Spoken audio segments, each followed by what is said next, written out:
Saat ini nilai tukar rupiah terhadap dolar Amerika Serikat terus melemah atau tertekan, bahkan sudah menyentuh angka 18.000 rupiah per dolar Amerika Serikat. Tapi tidak hanya rupiah yang melemah, IHSG pun ikut tertekan, bahkan sempat menyentuh level 5.700. Lalu upaya apa lagi yang masih bisa dilakukan untuk menstabilkan rupiah maupun IHSG? Langsung saja kita berbincang dengan peneliti ekonomi KOR, ada Mas Yusuf Randy Manilet yang sudah bergabung bersama kita. Mas Yusuf, langsung saja nih, kan saat ini memang rupiah maupun IHSG sama-sama tertekan. Lalu apa saja sebenarnya faktor-faktor utama yang menyebabkan pelemahan rupiah dan juga IHSG yang bisa terjadi bersamaan seperti saat ini?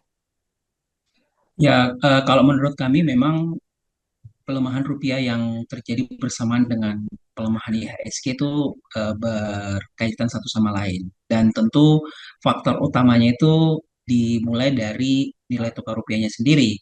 Karena kita paham dengan pelemahan nilai tukar rupiah dan juga kondisi global saat ini yang juga masih tidak menentu, itu akhirnya mendorong investor untuk melakukan rebalancing portofolio. Artinya mereka tentu akan lebih mencari tempat yang mereka rasa itu lebih aman untuk menempatkan dana mereka. Dan sayangnya negara-negara emerging market seperti Indonesia itu terdampak dengan kebijakan yang dilakukan oleh investor di portofolio ini dengan mengalihkan dana mereka ke negara-negara safe haven seperti katakanlah Amerika Serikat. Di saat yang bersamaan kita juga melihat bahwa di Amerika Serikat sendiri potensi kelanjutan dari tingkat suku bunga yang relatif tinggi itu masih akan terjadi sehingga ini juga akhirnya ikut mendorong ketertarikan investor dari emerging market untuk keluar eh, memindahkan dana mereka ke Amerika Serikat. Di saat yang bersamaan juga kalau kita lihat pelemahan nilai tukar rupiahnya itu sendiri kan sebenarnya terjadi karena berbagai faktor ya. Selain kita paham bersama bahwa ada faktor dari tekanan atau sentimen dari ekonomi global, pelemahan nilai tukar rupiah yang terjadi setidaknya dalam 2 hingga 3 bulan terakhir ini tidak terlepas juga dari faktor musiman karena kita paham di periode 2 bulan terakhir ini ada kebutuhan untuk membayar utang yang telah jatuh tempo, baik yang dilakukan oleh pemerintah dan juga yang dilakukan oleh swasta. Di saat yang bersamaan, kebutuhan falas juga ikut meningkat ya, karena ada faktor musiman keberangkatan haji, sehingga ini juga akhirnya menjadi faktor tambahan di luar atau di samping dari tekanan ekonomi global yang menjadi sentimen negatif bagi pelemahan nilai tukar rupiah. Jadi ketika pelemahan nilai tukar rupiahnya itu terjadi secara persisten selama kurang lebih kalau saya perhatikan hampir 2 hingga 3 minggu terakhir ini, akhirnya itu memberikan sentimen risk off bagi investor yang akhirnya keluar dari pasar modal kita sehingga ini juga tercermin dari IHSG. Jangan dilupakan juga bahwa selain dari sentimen nilai tukar rupiah, kita juga kemarin kan sebenarnya mendapatkan semacam peringatan dari MSCI terkait tata kelola dari pasar modal itu sendiri. Meskipun kita masih masuk ke dalam kategori yang di, dipersyaratkan oleh MSCI, tetapi di saat yang bersamaan masih ada beberapa pekerjaan rumah yang belum diselesaikan oleh otoritas terkait apa yang dikonserkan oleh MSCI sehingga itu juga menurut kami ikut menambah faktor gitu ya terutama bagi investor global yang ingin menempatkan dananya di Indonesia. Jadi memang kalau kita perhatikan sentimen-sentimen yang terjadi saat ini cukup cukup banyak gitu ya. Sehingga ini akhirnya memberikan implikasi terhadap pelemahan nilai tukar rupiah dan di saat yang bersamaan ini juga memberikan implikasi terhadap sentimen risk off di pasar modal sehingga muaranya seperti yang kita perhatikan saat ini nilai tukar rupiah kita melemah terdepresiasi secara persisten dan di saat yang bersamaan IHSG kita juga ikut mengalami penurunan secara secara bertahap seperti itu Mbak Rizka. Jadi ini semua faktornya semata dari global saja atau ada faktor dari makroekonomi kita juga nih yang mempengaruhi gitu dengan situasi nilai tukar rupiah dan juga IHSG. Tentu faktor global memainkan peran di sini, tetapi di saat yang bersamaan juga ada faktor domestik. Meskipun kita paham bahwa di kuartal pertama kemarin capaian ekonomi kita, data-data ekonomi kita relatif positif ya, pertumbuhan ekonomi kita cukup baik. Kemudian juga angka inflasi juga terjaga pada kisaran target yang ingin dicapai oleh pemerintah. Tetapi memang kemudian setelah kuartal pertama ini berakhir, sentimennya tuh semakin memburuk gitu ya, dipertanyakan. Termasuk di dalamnya apakah pertumbuhan ekonomi kita yang kita capai di kuartal pertama itu akan bisa dipertahankan di kuartal-kuartal berikutnya. Mengingat di kuartal berikutnya, seperti di kuartal kedua, faktor dari demand yang cukup tinggi seperti yang terjadi di kuartal pertama itu sudah tidak tidak ada lagi gitu ya. Meskipun ada beberapa tanggal merah, ada faktor liburan di sana, tetapi dorongan yang cukup kuat untuk demand di kuartal kedua itu tidak setinggi dibandingkan kuartal pertama, sehingga memang pertanyaan apakah kemudian pertumbuhan ekonomi kita bisa dipertahankan itu juga ikut memberikan sentimen terkait pasar keuangan dan juga nilai tukar rupiah kita. Di saat yang bersamaan di kuartal kedua terutama kita juga paham bahwa pemerintah sudah mulai melakukan penyesuaian kebijakan termasuk di dalamnya misalnya penyesuaian harga BBM non subsidi. Meskipun yang disesuaikan harga BBM non subsidi, tetapi kita juga paham bahwa ketika harga BBM non subsidi ini disesuaikan, itu juga bisa memberikan efek terhadap kenaikan inflasi secara tidak langsung. Ketika inflasi itu bisa mengalami kenaikan karena implikasi dari kenaikan BBM non subsidi ini yang juga akhirnya memberi tambahan sentimen gitu ya atau faktor domestik yang mempengaruhi persepsi dari pelaku pasar sehingga itu juga mengakibatkan risk off yang kita diskusikan di awal tadi Mbak Rizka.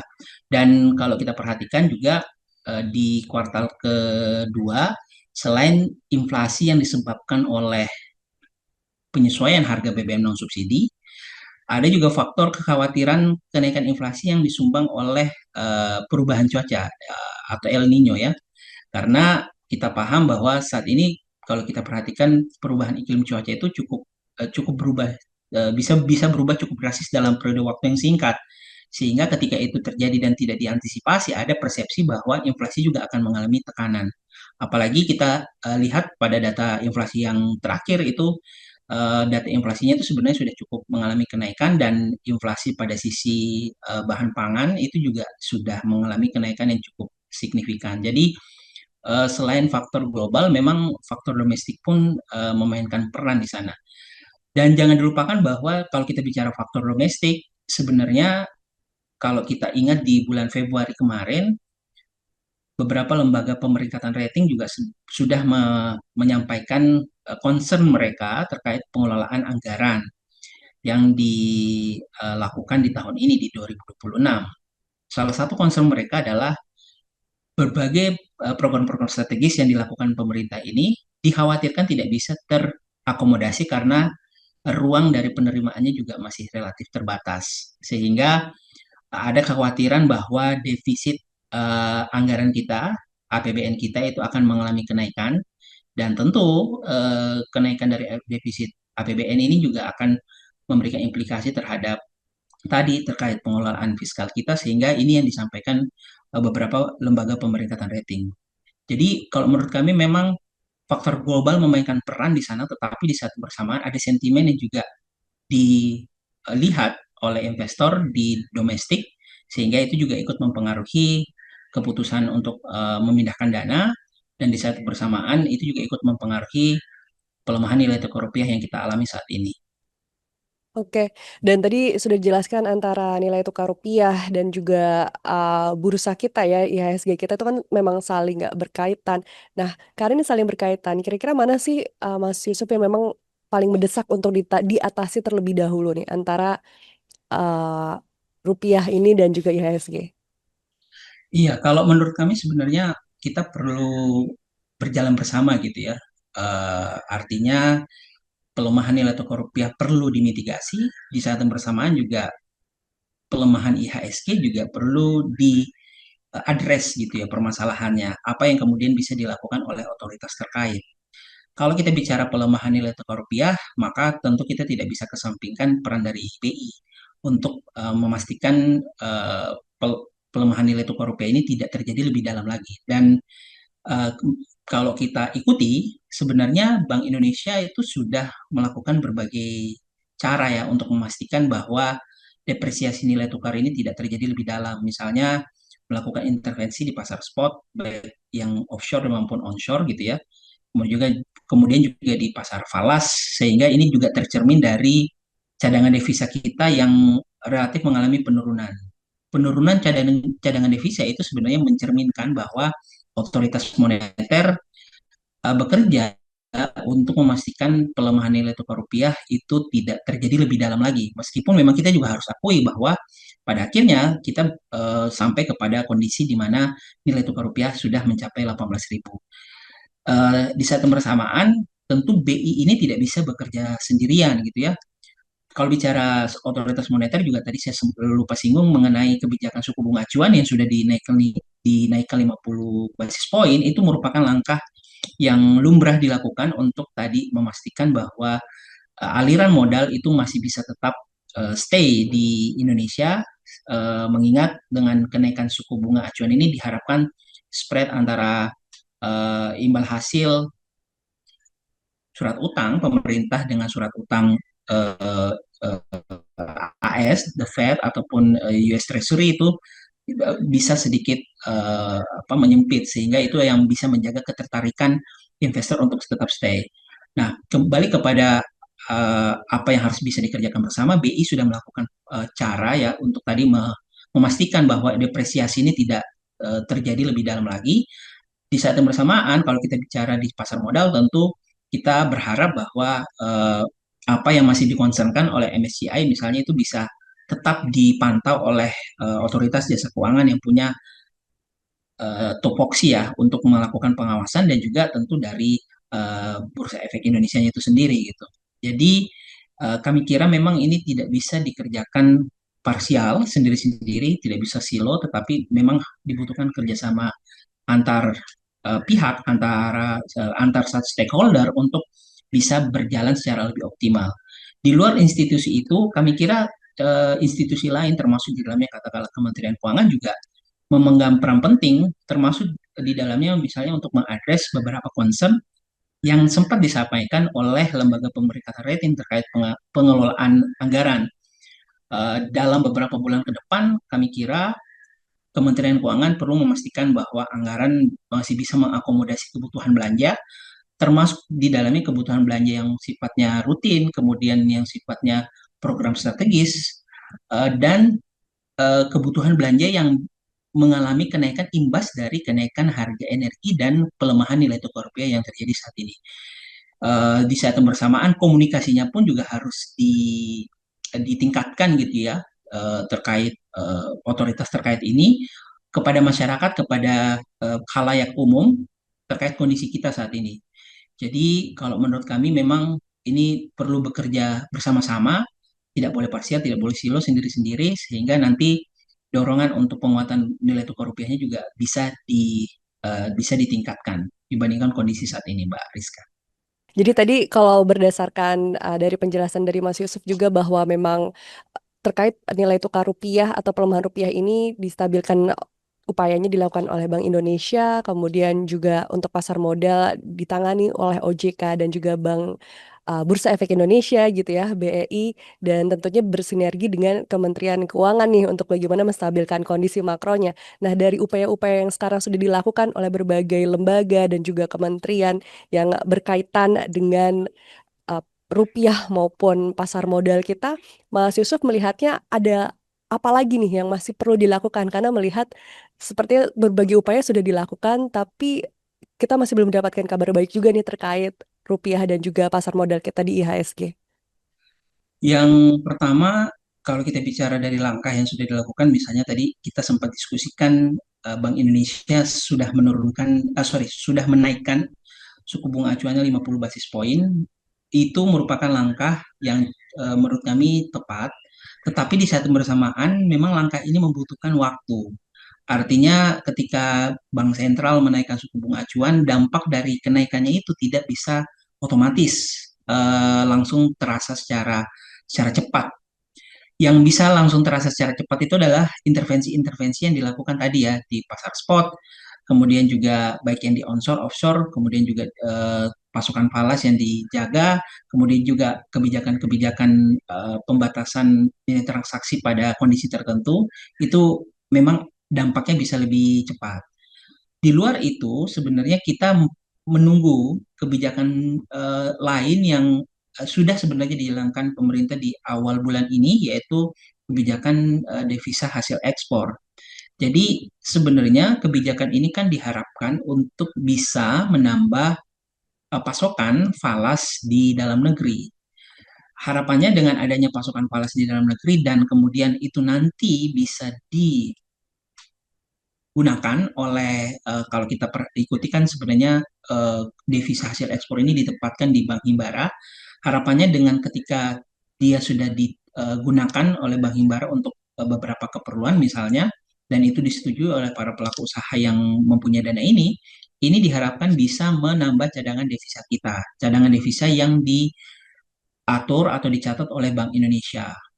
Cadangan devisa yang bertambah dari kebijakan devisa hasil ekspor ini, terutama dari aspek konversi yang dilakukan dari kebijakan DHI ini, diharapkan bisa menambah kepercayaan ataupun suplai falas dalam jangka pendek.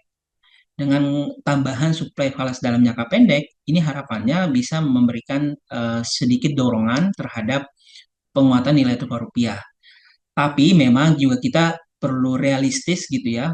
Menurut kami memang agak sulit kemudian berharap nilai tukar rupiah ini kalaupun dia menguat akan terapresiasi katakanlah levelnya di bawah 17.000 misalnya. Ini kalau melihat kondisi saat ini memang akan cukup sulit.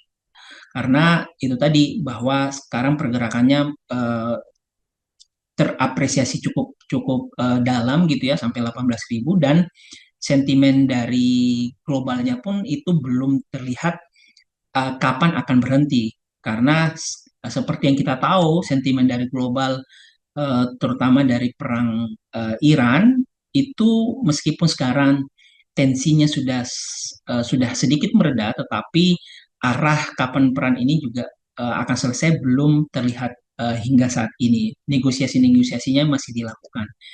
Jadi kalau menurut kami memang yang patut patut ditunggu dan juga patut kita kawal bersama, patut dioptimalkan oleh pemerintah yaitu kebijakan dari DHE, terutama bagaimana DHE ini bisa dikonversikan gitu ya kepada cadangan devisa sehingga nantinya bisa menambah supply dari US dollars dan itu memberikan sentimen positif lain terhadap penguatan nilai tukar rupiah.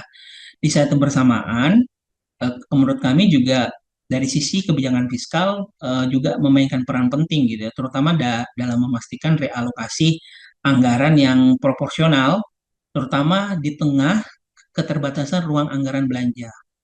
Kita paham bersama bahwa APBN kita defisitnya dibatasi maksimal 3% terhadap PDB. Dan di tengah eh, ruang penerimaan yang masih relatif terbatas dan ruang belanja yang semakin besar, Menteri Keuangan tentu perlu lebih lebih bijak, lebih hati-hati dalam mengalokasikan anggaran, termasuk di dalamnya anggaran-anggaran yang sifatnya strategis atau program strategis yang dilakukan pemerintah saat ini. Karena biasanya ketika terjadi perubahan nilai tukar, terutama pelemahan dan juga kenaikan harga minyak, akan terjadi penambahan anggaran belanja subsidi. Dan penambahan anggaran belanja subsidi ini yang dikhawatirkan bisa menggeret realisasi defisit anggaran terhadap PDB itu menjadi lebih besar dari target yang ingin dicapai oleh pemerintah. Jadi kebijakan dari sisi fiskal pun ikut memainkan peran di luar tadi ya, menunggu dampak langsung dari kebijakan moneter, terutama suku bunga acuan, dan juga menunggu atau mengawal kebijakan devisa hasil ekspor, kebijakan fiskal ikut berpengaruh terhadap sentimen terutama dari pergerakan nilai tukar rupiah dalam beberapa minggu hingga bulan ke depan. Oke, jadi memang intinya dalam menstabilkan pasar modal maupun rupiah kita ini tidak hanya bisa menjadi pekerjaan satu pihak saja gitu ya, Mas Yusuf, melainkan ini menjadi sinergi antara beberapa lembaga dan juga kementerian agar bisa menstabilkan rupiah maupun pasar modal kita IHSG terutama. Baik, kalau begitu Mas Yusuf, terima kasih banyak untuk perbincangannya. Tentunya harapan kita semua rupiah maupun IHSG bisa segera stabil begitu ya. Oke, Oke, terima terima kasih kasih. Mas Yusuf. Dan demikian untuk perbincangan kali ini. Sampai jumpa di topik berikutnya.